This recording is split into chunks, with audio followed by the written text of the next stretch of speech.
Bom dia, pessoal. Para a aula de hoje, a ideia é apresentar para vocês os conceitos sobre dilatação dos sólidos e líquidos. Basicamente os sólidos hoje, os líquidos vai ficar para a semana que vem. Dilatação nas três dimensões. Então, uma dimensão que a gente vai ver, que é a dimensão do comprimento do material. A outra dimensão seria a dilatação de uma superfície, então teria duas dimensões se dilatando. E por último, a dilatação de volume de um sólido. Eu vou apresentar inicialmente exemplos onde a dilatação é percebida e depois, por último, eu defino o que é dilatação linear, volumétrica e superficial. Então, o primeiro exemplo é que ao colocarmos o bulbo do termômetro em contato com uma fonte de calor, o líquido que está dentro do bulbo vai aumentar de volume e esse volume vai tomar conta do capilar, ou seja, vai aumentando a coluna do líquido no capilar, indicando uma dilatação de volume do líquido com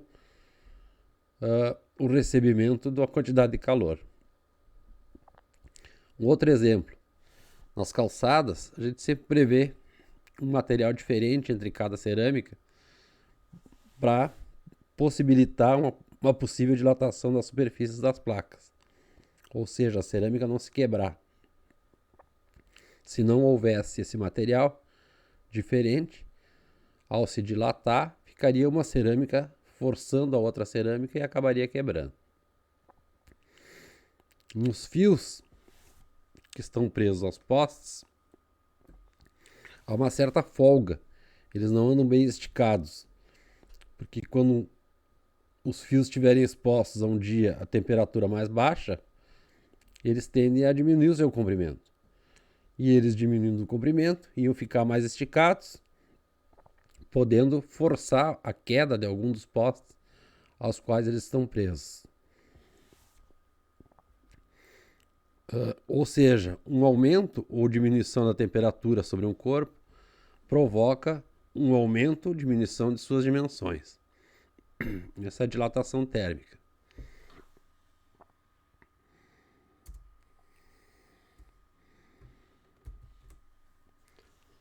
Alguns materiais, ao aumentar a temperatura, eles não aumentam as suas dimensões, eles diminuem as suas dimensões.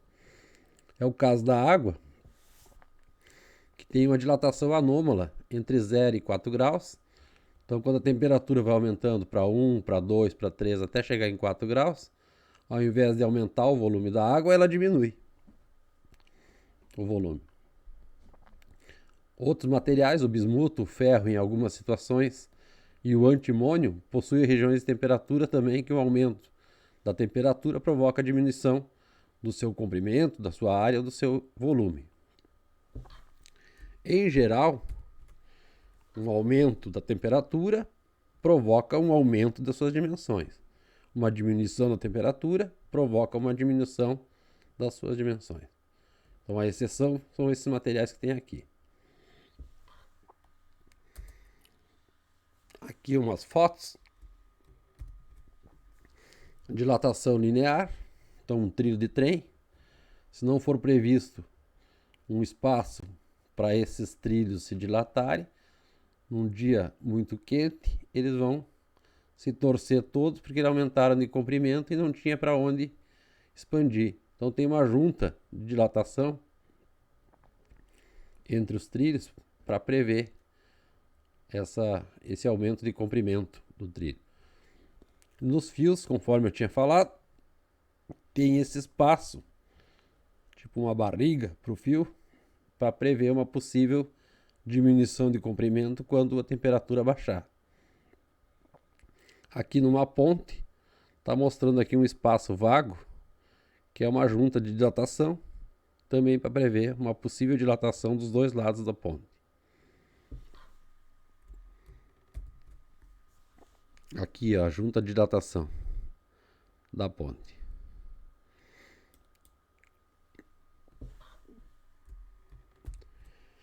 Nas calçadas, então tem as cerâmicas e tem esse espaço aqui que é preenchido com um material diferente do material da cerâmica para prever uma possível dilatação e não quebrar as cerâmicas. Aqui uma outra junta de dilatação agora no piso da ponte, uma junta de dilatação diferente para prever a dilatação dos dois lados da ponte.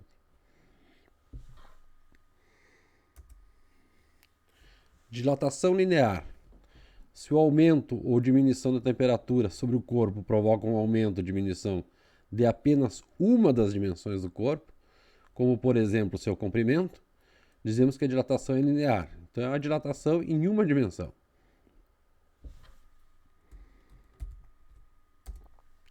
A dilatação de um corpo, seja linear, superficial ou volumétrica, depende de três fatores.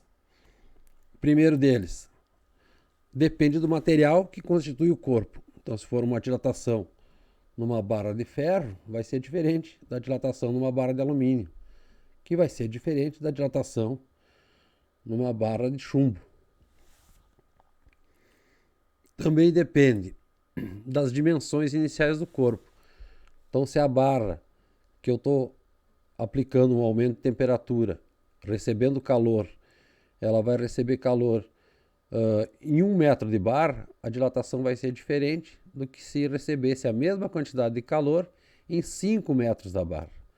Então depende também do comprimento, as dimensões iniciais do corpo. No caso de uma dilatação superficial, vai depender da área inicial. No caso de uma dilatação volumétrica, vai depender do volume inicial.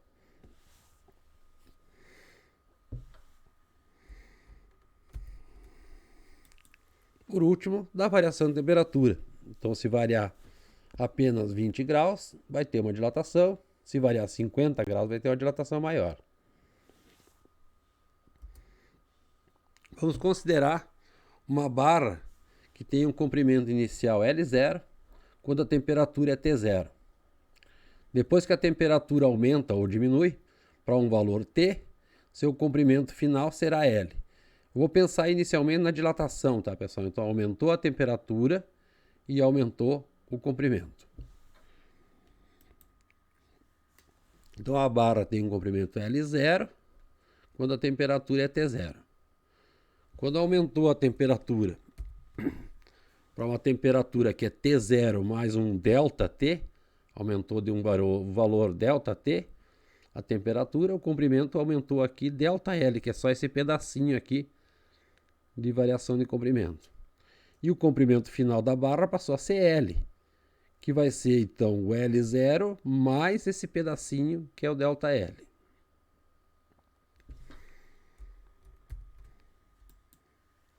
O acréscimo no comprimento, o resultado experimental, é que o ΔL é L0 vezes 1 alfa ΔT, onde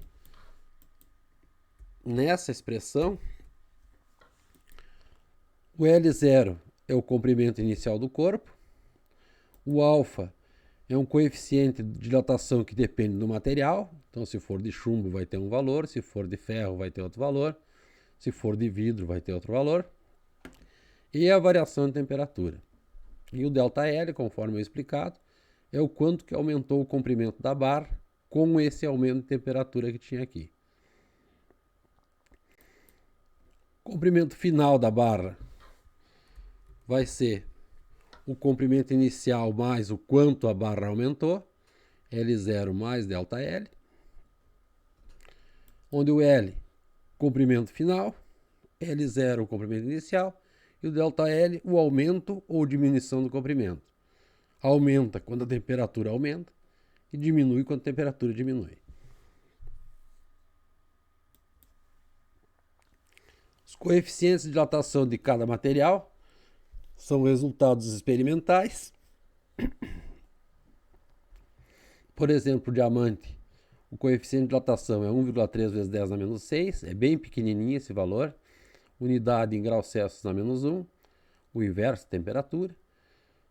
Para o vidro é 9 vezes 10 na menos 6, para o ferro é 12 vezes 10 na menos 6, para o cobre 16 vezes 10 na menos 6, para o chumbo teria o maior valor aqui, 29 vezes 10 na menos 6. Isso significa que para esses materiais aqui,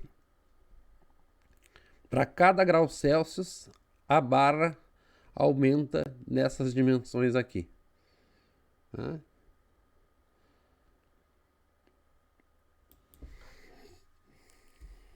Exemplo. Uma ponte é o exercício resolvido, página 47. Uma ponte será construída sobre um rio, mas os engenheiros não decidiram qual material será utilizado. Ela terá 100 metros de comprimento, a variação de temperatura da região onde será erguida pode ser de até 30 graus. Qual a variação de comprimento da ponte, caso seja escolhido o concreto, na letra A, coeficiente de dilatação linear 1,2 vezes 10 a menos 5, ou escolhido o aço, cujo coeficiente de dilatação é 1,1 vezes 10 a menos 5. Então nós temos o comprimento inicial, 100 metros, variação de temperatura 30 graus. Na letra A, vamos usar o concreto, na letra B, o aço. L0, comprimento inicial, alfa, o coeficiente de dilatação linear, variação de temperatura. Colocando os valores, 100 vezes 1,2 é o coeficiente de dilatação linear do concreto, vezes 30 graus, variação de temperatura. Percebam que o grau Celsius na menos 1 corta com esse grau Celsius aqui e sobra como resultado final metros. Então o ΔL, 3,6 vezes 10 na menos 2 metros, que é a mesma coisa que 3,6 centímetros. 3,6 centímetros. Então, de um comprimento de 100 metros, esse aumento no comprimento da ponte é muito pequenininho. Vocês vão ver que a dilatação sempre vai ser números bem pequenos, comparados com o comprimento inicial. Então, em 100 metros, aumentou só 3,6 centímetros se fosse escolhido o concreto. Se for escolhido o aço,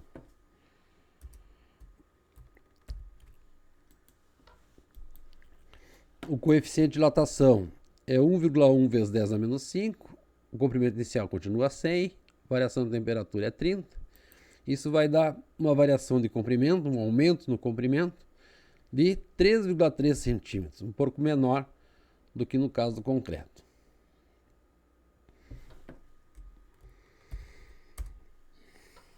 Como proposta para vocês fazerem os exercícios da dilatação linear, o exercício do 1 ao 6, página 48.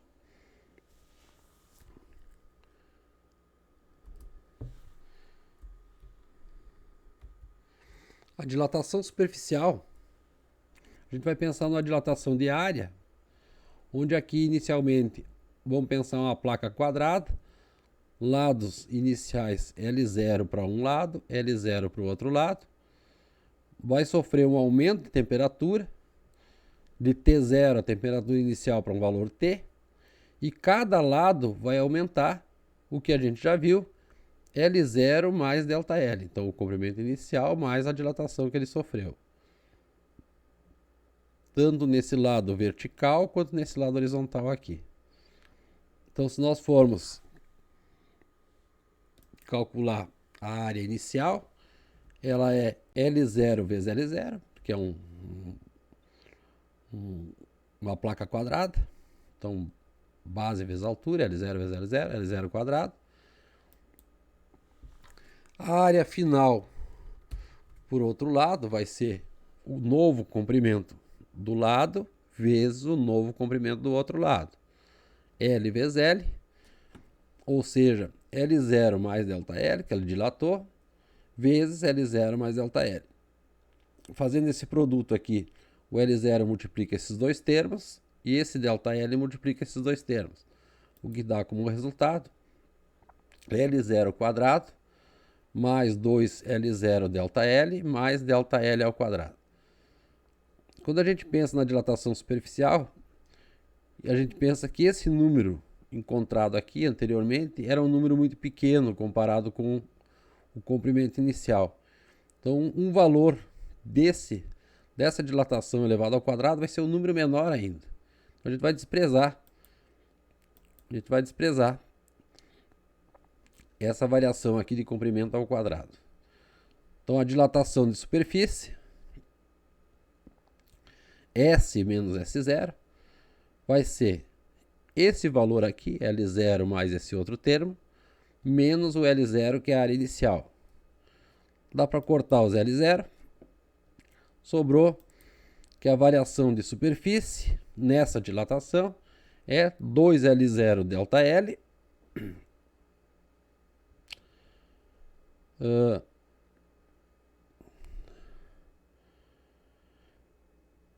onde o L0 está aqui na expressão, o ΔL é uma dilatação linear, que é L0 alfa ΔT, então ficou 2L0, L0 alfa ΔT. L0 vezes L0, L0 quadrado. Esse 2 a gente coloca junto com alfa, 2 alfa ΔT. Esse L0 ao quadrado é a área inicial. Então, na dilatação superficial, o aumento de superfície é igual à área inicial, beta, que é o coeficiente de dilatação superficial, ΔT. No caso dos sólidos, esse beta é 2α, conforme dá para identificar aqui. Ó. Tá? Então vai se usar ΔS, S0 beta ΔT, com beta igual a 2α. Na dilatação volumétrica, a gente vai pensar um cubo, os lados iniciais L0, L0 para essa dimensão, L0, L0. Depois que a temperatura aumenta, a gente vai pensar só aumenta por enquanto, mas vale para as duas situações. Seus lados serão L0 mais ΔL. Passou L0 mais ΔL, L0 mais ΔL, L0 mais ΔL. Então o volume inicial é L0 ao cubo e o volume final vai ser o produto dos lados dilatados. L0 mais ΔL, L0 mais ΔL, L0 mais ΔL. Fazendo esse produto aqui, a gente vai ficar com esses termos aqui, ó. L0 ao cubo mais 3L0 quadrado ΔL mais 3L0 ΔL quadrado mais ΔL ao cubo. Assim como foi feito para a dilatação superficial, a gente despreza esses termos onde tem a dilatação elevada ao quadrado e a elevada ao cubo vai ser menor ainda. A gente despreza esses dois termos, sobra V, volume final, L0 ao cubo mais 3L0 quadrado ΔL. Fazendo esse V menos o volume inicial, L0 ao cubo mais esse termo, menos o volume inicial, que é L0 ao cubo, vai cortar esse termo com esse termo, sobrou 3L0 quadrado ΔL. Como o ΔL é L0 alfa ΔT, é uma dilatação linear, que a gente já viu antes, então vai aparecer aqui um L0 vezes esse L0, L0 ao cubo, o alfa fica escondido aqui, ΔT, então ficou L0 ao cubo 3α ΔT, que tem o mesmo formato que a dilatação linear, que a dilatação superficial. Então, para a dilatação volumétrica, ΔV, a variação de volume, V0 gama ΔT, onde esse gama aqui é identificado como 3 vezes o coeficiente de dilatação linear. Lembrem que na dilatação linear, ΔL é L0 alfa ΔT. Na dilatação superficial, ΔS é S0 beta ΔT, onde o beta é 3 vezes o coeficiente de dilatação linear, é 2 vezes o coeficiente de dilatação linear, é 2 vezes o alfa. E na dilatação volumétrica, ΔV é V0 gama ΔT, onde o gama é 3 alfa, 3 vezes o coeficiente de dilatação linear. Um exemplo da dilatação superficial. Uma chapa metálica retangular, 0,05 metros quadrados, encontra-se a temperatura de 25 graus Celsius. Então, esse aqui é o S0, isso aqui é a temperatura inicial T0. Quando passa a ser aquecida pela luz do sol, até que sua temperatura atinja 75 graus. Então, essa é a temperatura final. Sendo o coeficiente de dilatação superficial, então quando falou que é coeficiente de dilatação superficial, ele está dando o valor do beta. Tá? Coeficiente de dilatação superficial do material é igual a 2 vezes 10 a menos 4 graus Celsius na menos 1. De quanto será a variação da área dessa chapa? Então nós temos a área inicial, S0, 0,05 metros quadrados. Variação de temperatura vai ser a temperatura final 75 menos 25, que é a temperatura inicial. Dá uma variação de temperatura de 50 graus. E temos o beta, que vale 2 vezes 10 a menos 4 graus Celsius na menos 1. Então é só calcular. Variação de volume, a variação de superfície é S0 beta delta T. S0 é 0,05, beta 2 vezes 10 a menos 4, e o delta T é 50. Isso vai dar um aumento na área da chapa de 0,0005 metros quadrados. Isso é bem pequenininho comparado com o tamanho da chapa, que era 0,05. Então, se fosse perguntado qual é que é a área final da chapa, nós teríamos que somar essa dilatação superficial com o valor da área inicial que a placa tem. Então, a área final, S0 mais ΔS, o quanto que a placa aumentou na dilatação, isso vai dar 0,0505 metros quadrados. Então, quando ele pede de quanto será a variação da área, ele está pedindo só esse valor aqui. Quando ele estiver pedindo a área final da chapa, tem que somar com a área inicial. Um outro exemplo, agora dilatação volumétrica, é de quanta variação de volume sofrida por uma esfera que teve sua temperatura aumentada em 70 graus Celsius. Sabe-se que antes de ser aquecida, seu volume era 125 centímetros cúbicos e o coeficiente de dilatação linear do corpo é 20 vezes 10 a menos 6. Então esse aqui, quando está falando que é o coeficiente de dilatação linear, esse aqui é o alfa. E lembrem que na dilatação volumétrica o gama é 3 vezes o alfa. Então nós temos como os dados volume inicial 125 centímetros cúbicos, tá aqui. Variação de temperatura 70 graus e o gama é 3 alfa, 3 vezes os 20. Vai dar 60 vezes 10 a menos 6. Variação de volume V0 gama delta T, 125 centímetros cúbicos. O gama é 60 vezes 10 a menos 6, porque ele é 3 alfa. E a variação de temperatura é 70. Isso dá uma variação de volume de 0,525 centímetros cúbicos. Foi o quanto aumentou o volume da esfera. Se pedisse qual o volume final da esfera, nós iríamos somar o volume inicial mais a dilatação que a esfera sofreu, 125 mais esse valor, que daria 125,525 centímetros cúbicos, o volume final da esfera. Então, para a aula de hoje, tem os exercícios que eu propus anteriormente e mais os exercícios da dilatação superficial e volumétrica. Nós vamos fazer só os exercícios do 1 ao 6 na página 48 e do 8 ao 13 na página 50 e 51. Tá? Prazo para vocês resolverem e postarem lá no fórum é de 1 semana. Tá? Se houver alguma dúvida, vocês podem perguntar no fórum ou no WhatsApp. Vocês têm o grupo da turma. Tá? A gente tenta resolver por ali. Tá? Mas o melhor seria que ficasse no fórum, tá bem, pessoal? Obrigado.